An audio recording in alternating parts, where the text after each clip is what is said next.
what to expect coming into 2022. This year has been crazy, but we need to ask ourselves, what is the definition of normal when it comes to real estate in the greater Phoenix area? Hi, I'm Haynes with the Heart to Home AZ team at Realty One Group, and after working in this market for the last 7 years, I can tell you that this year was unique. But the experts are telling us it may not be as unique as we thought. Now, I'm a huge history buff, and one thing I've learned is that we can often find answers to today's questions by studying the past. So with that in mind, we need to look back on what was considered normal and not normal in the past to truly understand where we are at today. So we can all agree that 2021 was an extreme seller's market, meaning that there was way more demand than supply, giving sellers the upper hand in negotiations with buyers. However, over the past 21 years, the greater Phoenix area has only been in a buyer's market for a total of 43 months, and a balanced market where neither buyers nor sellers have the upper hand for a total of 55 months. Now, this means that we have spent the majority of the last 21 years in a seller's market. Now, why does this matter? First, this means that normal for the greater Phoenix area is not a balanced market. It's a seller's market. And when I began selling real estate in 2015, we were in a seller's market. Homes were expected to sell within 2 to 3 months. And if you received an offer that was $2,500 over list price, we were excited. And 25 to 28% of the time, sellers would actually help the buyers with their closing costs. Now, this last 18 months, we have been in a seller's market also, but our expectations have changed.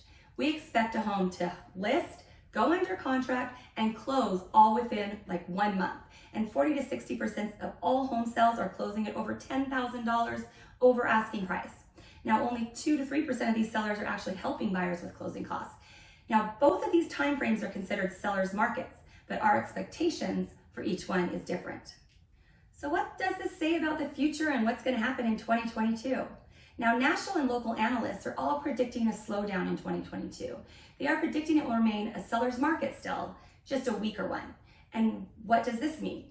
In a seller's market, prices don't decline, but listings may stay active for a few more days before accepting a contract. A full price offer may be enough to win a home, and buyers may have less pressure to waive appraisals and repairs like we've been doing. But after the year we just had, this may feel like the market is crashing. It's not. Even if demand were to suddenly shift and decline, sale price is the last thing we see change in a shifting market. So what do you look for to know if the market is shifting if it's not price? I mean, we are watching this market for trends that look something kind of like this.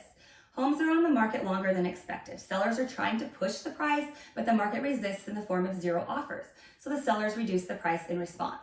Now, if demand dwindles to where there was only one offer received instead of multiple offers, then more pressure is placed on sellers to offer home warranties, to do repairs, and to consent to more closing costs assistance in order to secure the closing at the desired price. Now, we aren't seeing this trend yet, but if you're thinking of selling or buying, it's important to stay on top of current market trends. And guess what? That is just what we are here to help you do. We are watching this every day. So if you're thinking of buying or selling, let's talk. Being the first to shift your expectations if demand is dropped can get you a better deal if you're buying or net you more if you're selling. And as always, if you have any questions, please contact us. We are happy to help in any way that we can. From our heart to your home, have a great day.